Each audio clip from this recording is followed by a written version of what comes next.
In this session, I shall be discussing the famous novel Wuthering Heights by Emily Bronte. It's an extraordinary novel and a rare novel because it has been a very popular novel for so many generations of readers. But it is also a classic and a serious work of fiction which has attracted the attention of some of the finest critics in the world. And it has also been part of the popular imagination because it has provided material for so many film versions and some of the television programs. And there's also been some kind of a mythologizing, creating of myths about a figure like Heathcliff or a figure like Catherine. So, all said and done, we're discussing a novel which is a very powerful narrative, could be read as a realistic novel, but it also has so many elements which do not belong to the ordinary realistic mode. I shall be commenting upon that later. Of course, given the time frame, I won't be able to look into everything that's there in the novel. I'm only providing a framework to understand the novel.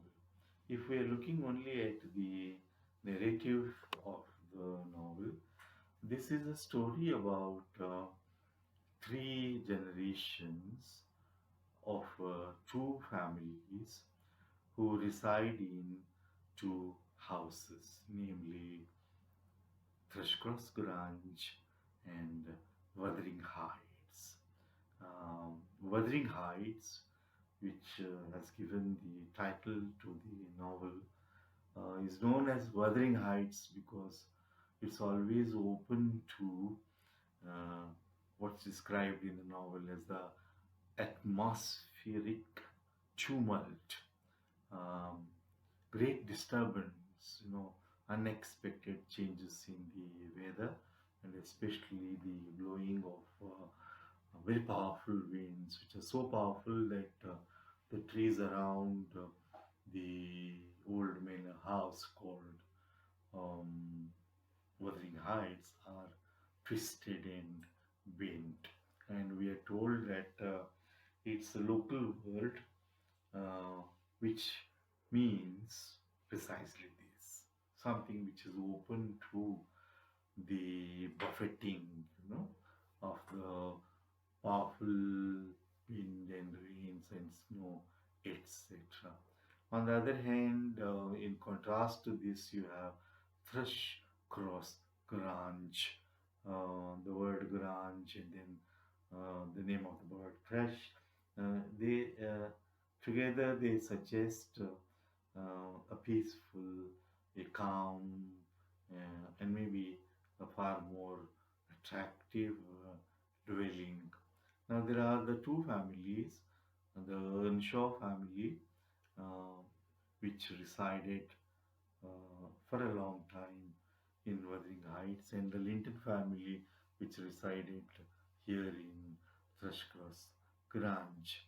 Um, and then what we need to remember about the narrative is it's not the author as an omniscient person, all knowing person, directly narrating the story to us. The author uses a very interesting and very powerful technique of using two narrators who narrate the story to us. One is Mr. Lockwood. He is one of the fashionable members of the high society living in London, and he has come here to Thrushcross Grange because He wants calm and peace because he believes that his heart is broken because he was disappointed in a love affair. We are not very sure about that, but he thinks so. And he finds that the landlord, the master, is a person called Heathcliff, who resides in Wuthering Heights, a little distance away from Thrushcross Garage. The entire novel begins with the entry made in the diary and the journal of Lockwood, and we shall be returning to such entries later. Listening, I mean, while reading these entries, listening to the voice of this gentleman called Mr. Lockwood.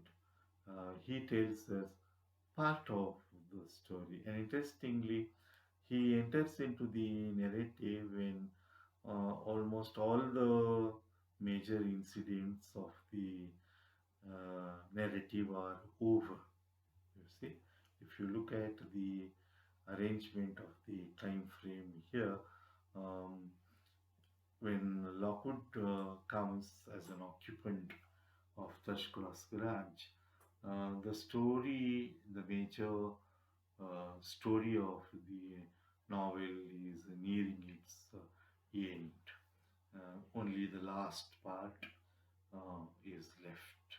So he is a late entrant into the incidents of the novel, and we also immediately, by the language that he uses, very artificial, we find that he has no understanding of this place. All said and done, this is a very provincial place, and though of course people, characters keep flitting uh, into the two houses and out, maybe to a town and a city, and even up to Liverpool. Uh, it's a regional and provincial place about which he doesn't have much understanding. Uh, then, how do we come to know about the major part of the incidents that happen in this novel?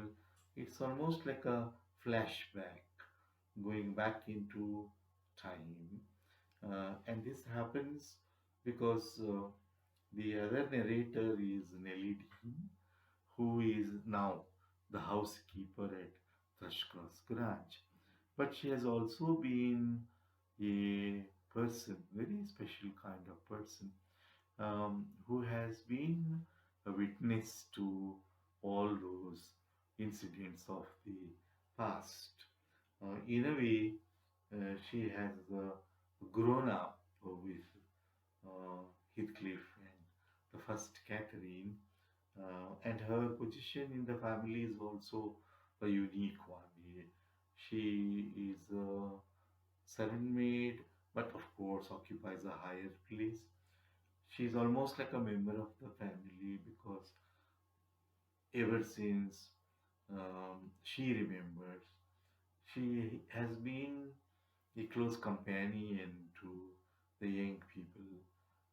They have been opening out their hearts to us, and on many occasions she has been advising them, etc. So, Mr. Lockwood, when he comes to know that the housekeeper, Mrs. Nellie Dean, uh, has been with the two families in the two homes, two houses, he uh, begs her literally to tell him the story.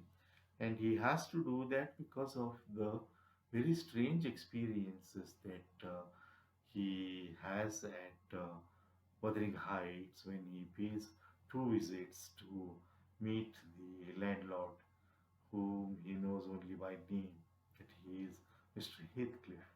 Um, those two visits, especially the second one, where because of the very bad weather, he is forced to stay back over the night, and that I think immediately takes the readers also into the other world that the novel operates in. The novel moves between two worlds. One is the normal, ordinary, everyday world. The other is something which seems to be more than normal, very different from what we expect in a small provincial place. Uh, that I think is very crucial to the understanding of the novel. It could be very easy to read the novel as a simple narrative about what happens to members of these two families across three generations. Um, but it's not just that, nor is it only a documentary kind of a realistic novel. It deals with things which go beyond the realism of fiction. And this is indicated in the very strange experience that Lockwood goes through. Um, Before going to sleep in the room that has been given to him by his very rude and impolite, harsh landlord, Mr. Heathcliff, he finds a book on which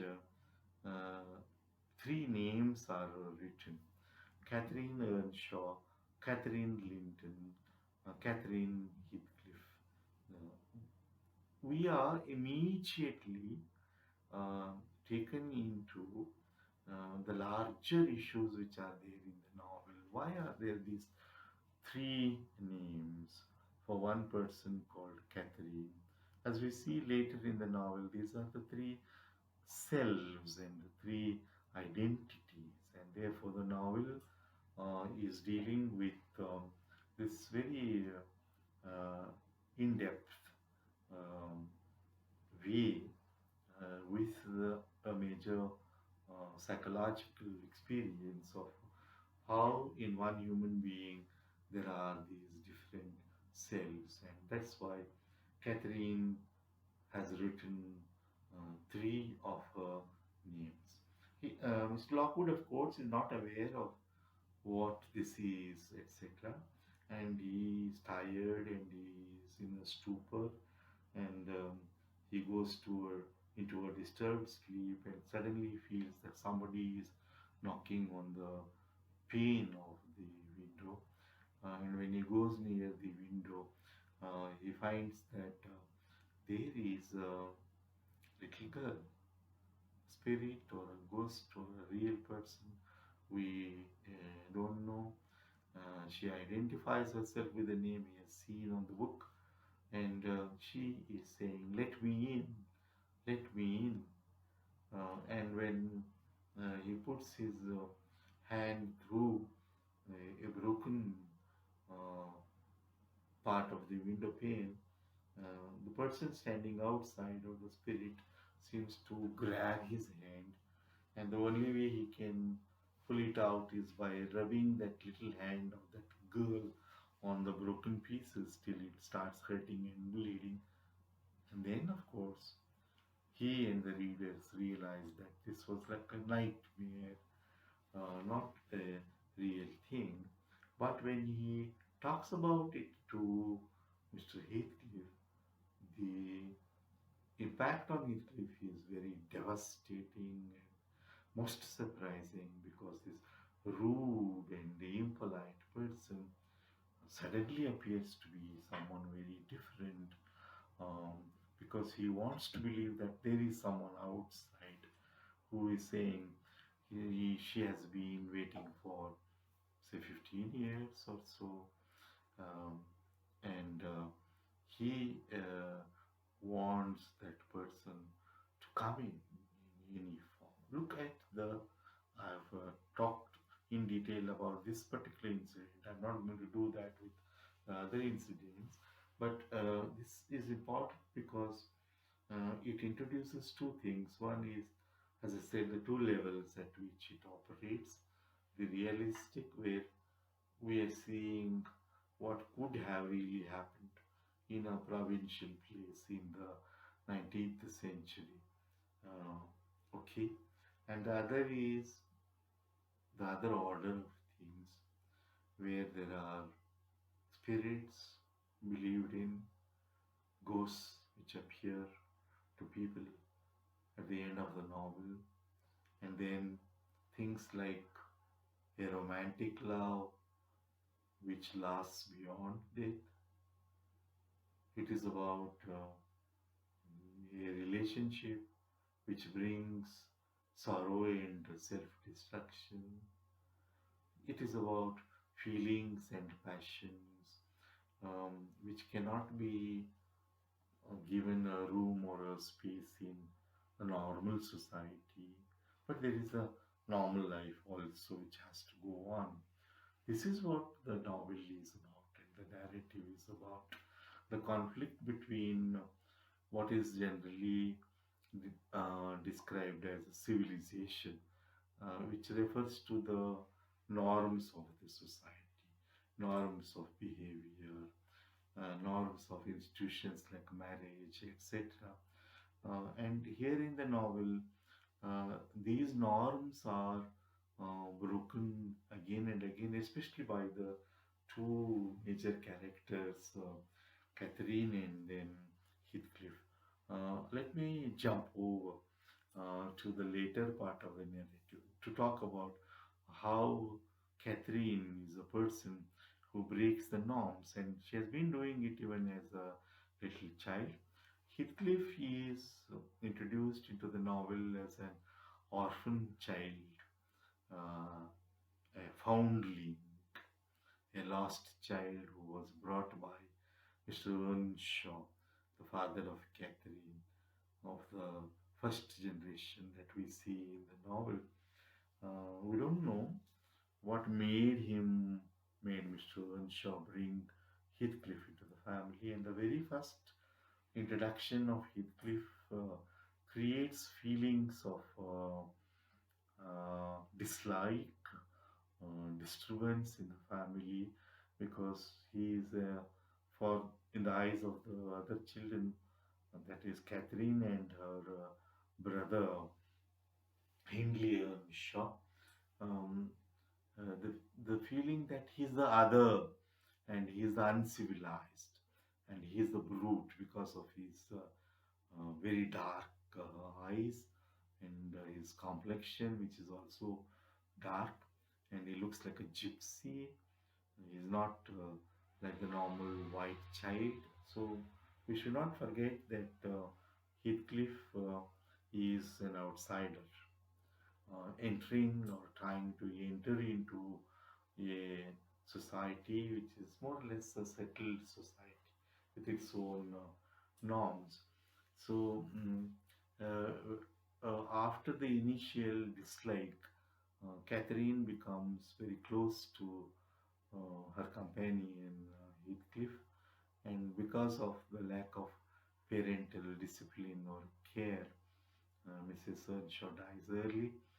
Mr. Earnshaw becomes a recluse. Now, the two of them are not like the children one would expect in the house of a squire and a landlord. They become like gypsies, so highly indisciplined, who have not learned the civilized ways of dressing and behavior. And they are found in the midst of nature. And the descriptions should tell us that what binds them together is that they are almost a part of nature. The name of Heathcliff is very suggestive. Heath and cliff, uh, parts of nature.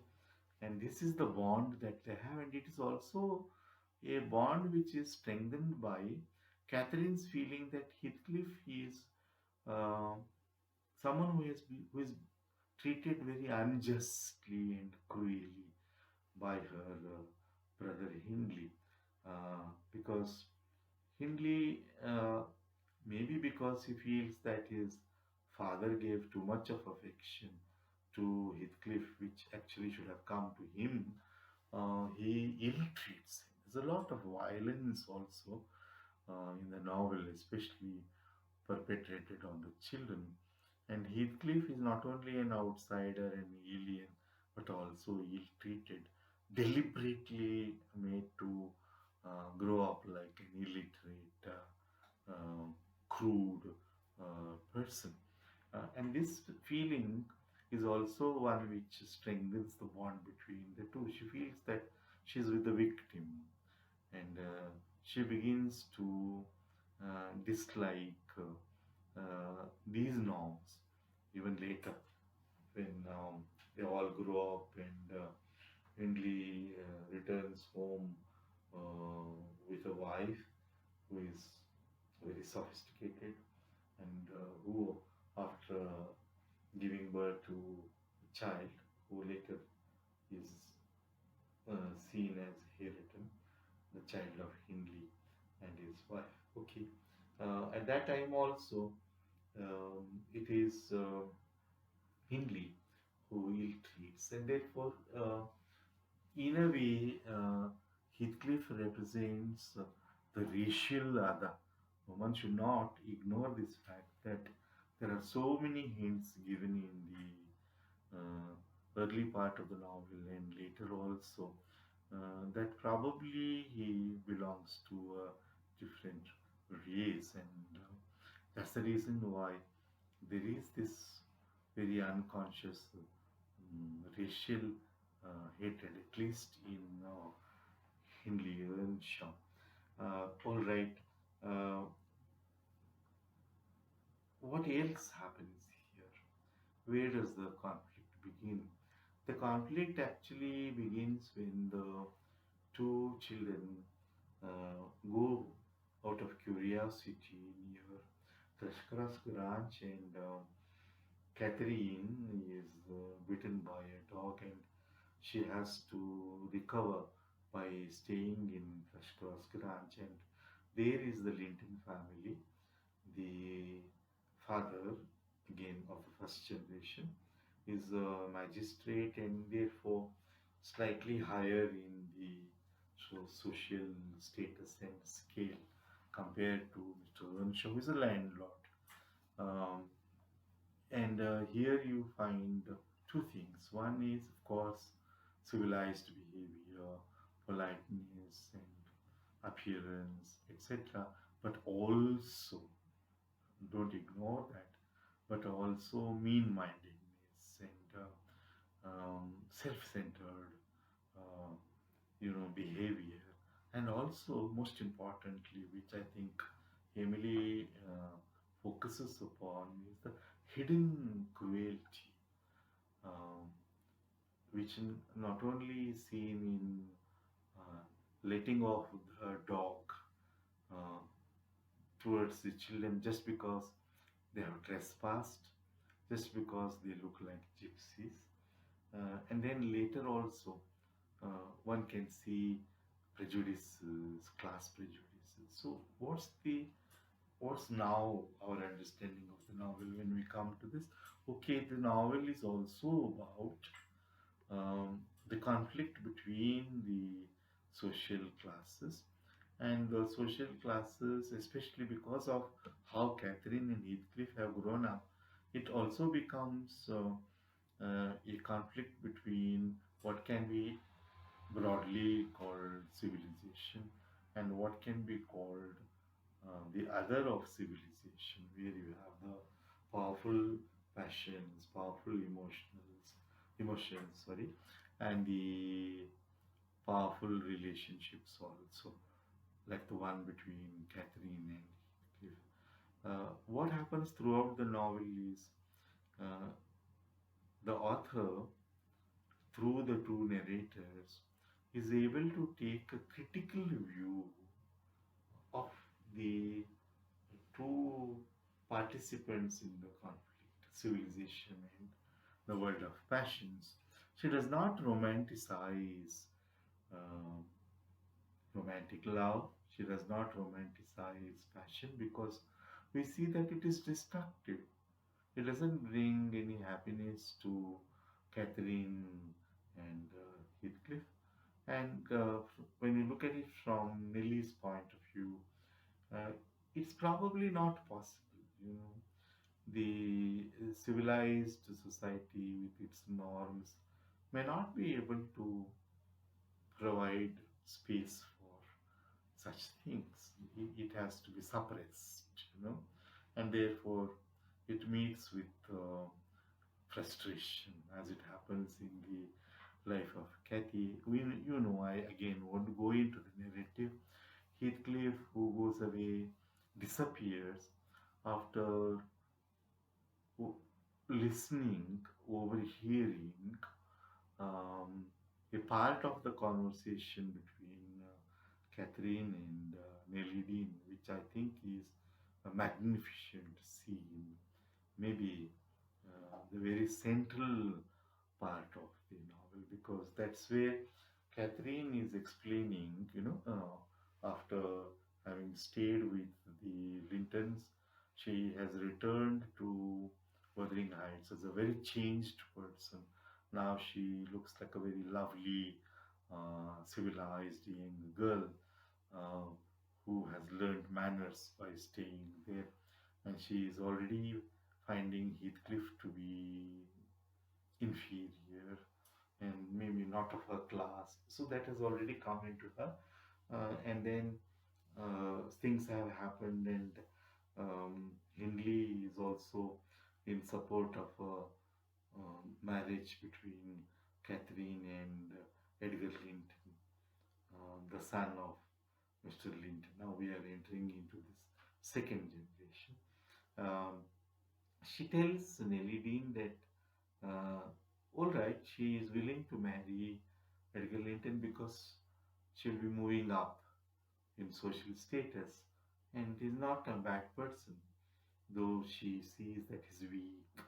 He's very frail, but he's also weak, somewhat of a coward, uh, not very manly, if one has to use that sexist word.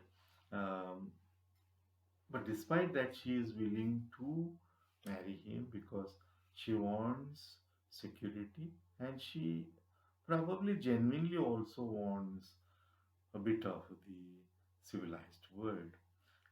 And she makes that comment that uh, it does not mean that she doesn't have a relationship with Heathcliff. She says that, look, my love for Edgar is like fallen leaves, which has changed their color with the change in the season.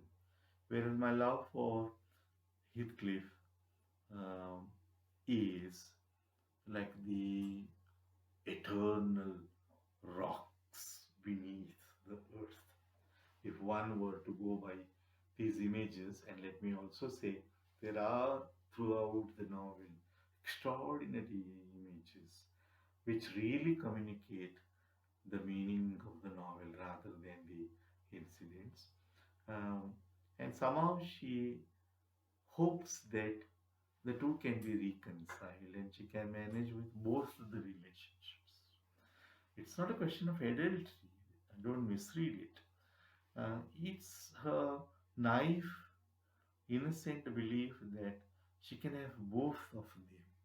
In the sense, both of them would support her, that this strong, powerful relationship will be there, but also the love and the marriage with Edgar. And as Nelly once said, it's not possible. And this is where the great remark comes. How do we understand this relationship between Catherine and Heathcliff in the novel? It's obviously not a normal one. It's passionate, it is deep, and it survives beyond the death of Catherine, and in the eyes of the local people, beyond the death of Heathcliff also. Um, this relationship is explained again by a statement which Catherine makes at this point. She says that I am Heathcliff. I told you earlier that the novel is talking about the different selves in us. One part of us longs for this world of emotions and passions and relations which go beyond our understanding. Another part of us wants a comfort zone of a civilized and a secure social world. And perhaps Catherine, as somebody has said, is a representative of the human soul caught between the two and trying unsuccessfully to reconcile them and keep them together. It doesn't happen as we see in the novel. When Heathcliff comes back, having made money, we don't know how, and then he's come back here only to take dark revenge on the two families and become the owner of the two properties. This Heathcliff is very different, as Catherine understands, from what he was. As a child, though he could was violent often. There were reasons for it. He was victimized. He was ill-treated. But the Heathcliff we see now is um, has no justification, if you want to put it that way. He has come here only to use the methods used by the upper classes, property through marriage, um, forced marriages in order to occupy and own property, etc., etc. Um, he has come back, and his revenge plot includes the destruction of his first enemy, Hindley, who is now a widower and he is a child who is neglected, inheriting. And after becoming the owner of both the houses through legal documents, etc., etc., um, he wants first of all to take revenge on the first enemy. How?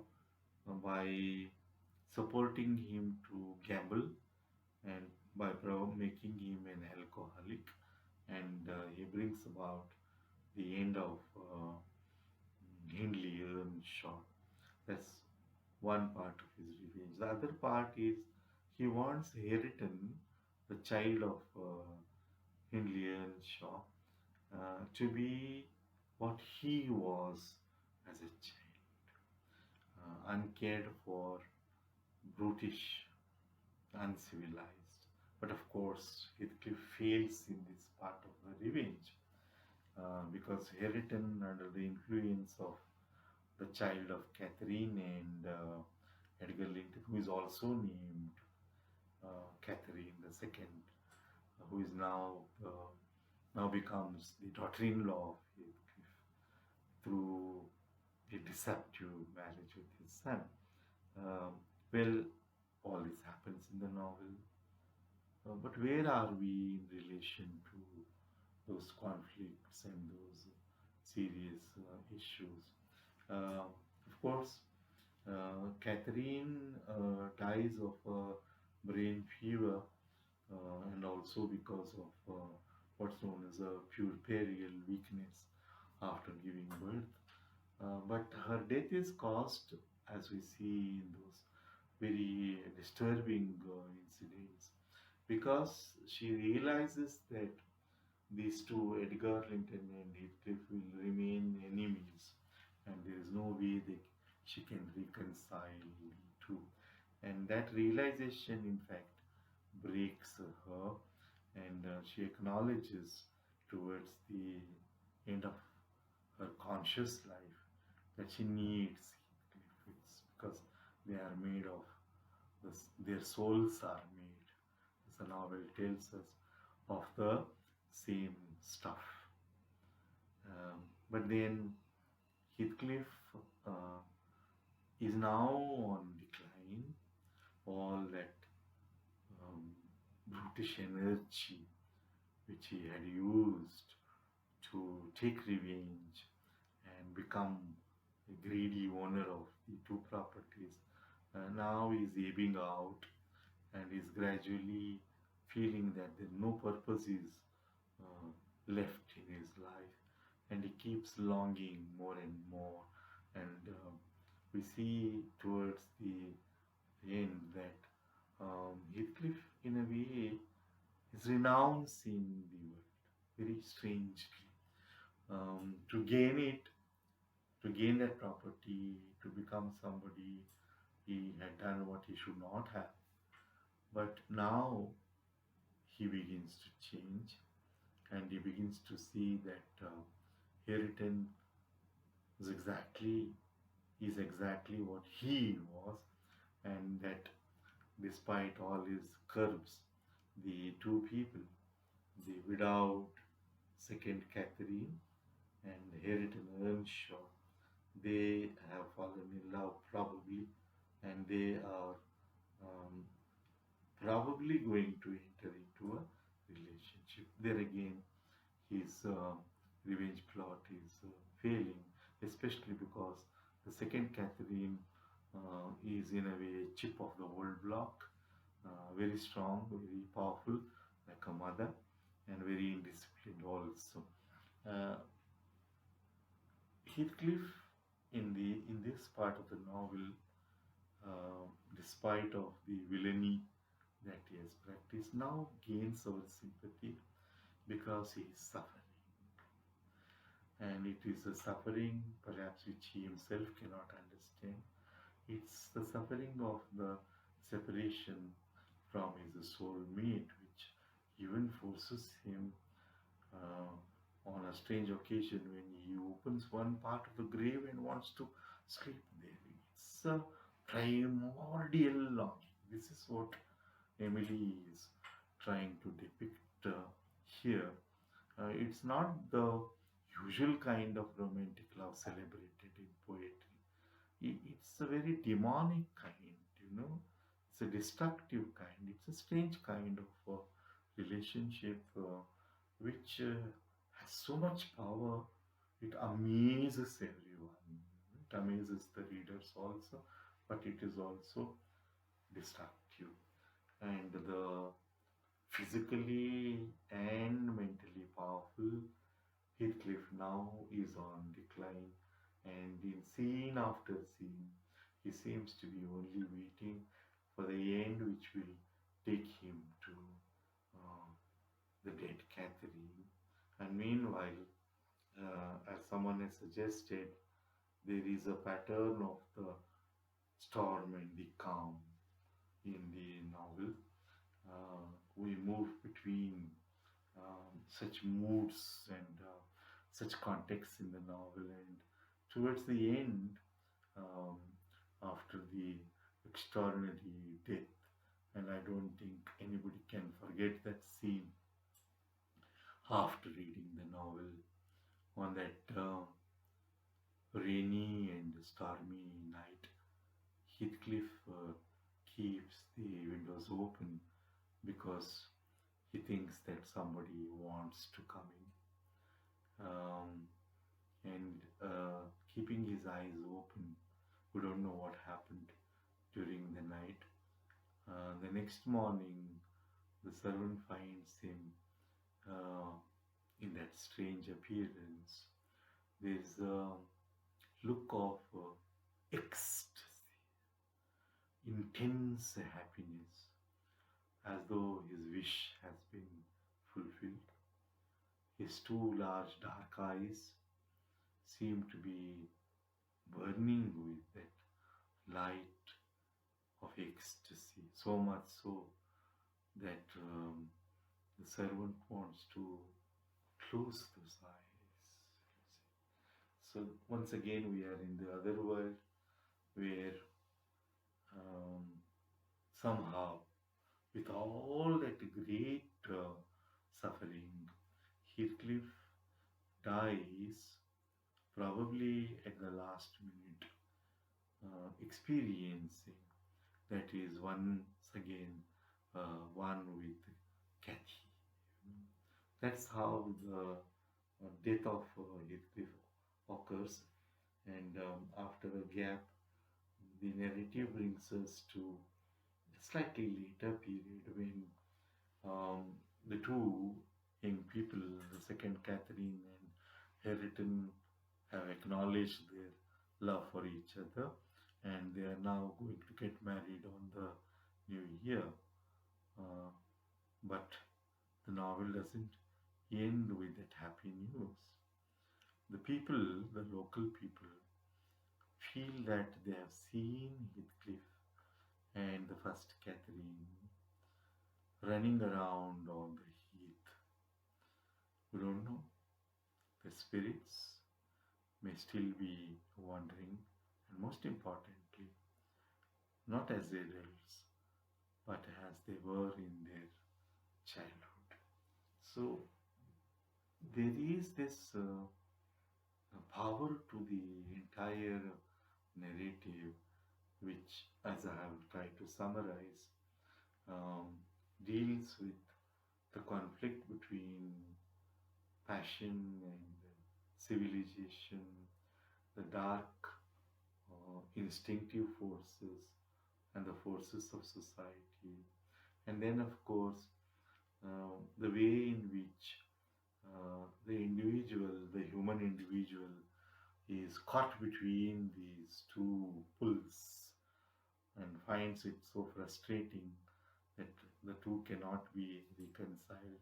Apart from that, the novel is also about childhood and the trauma and the violence of childhood, which is in a way responsible for what happens to Catherine and Heathcliff.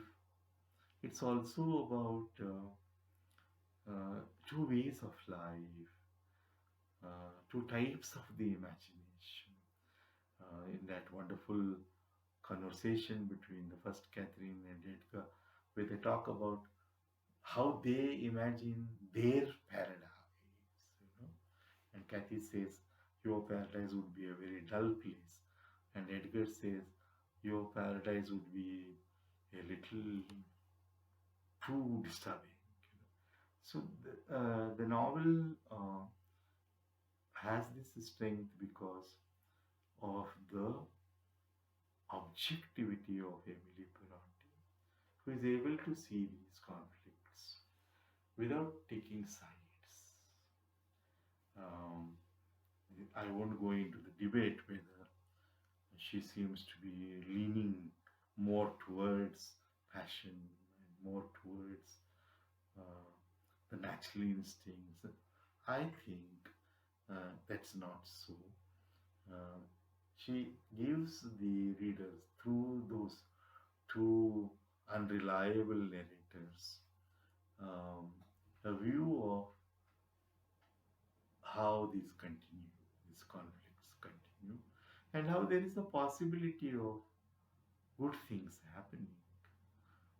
After all, um, the novel ends on a happy note, mainly because, as critics have suggested, uh, these two representatives of the third generation, Hareton Earnshaw and Catherine, second one, they have inherited qualities of both these families.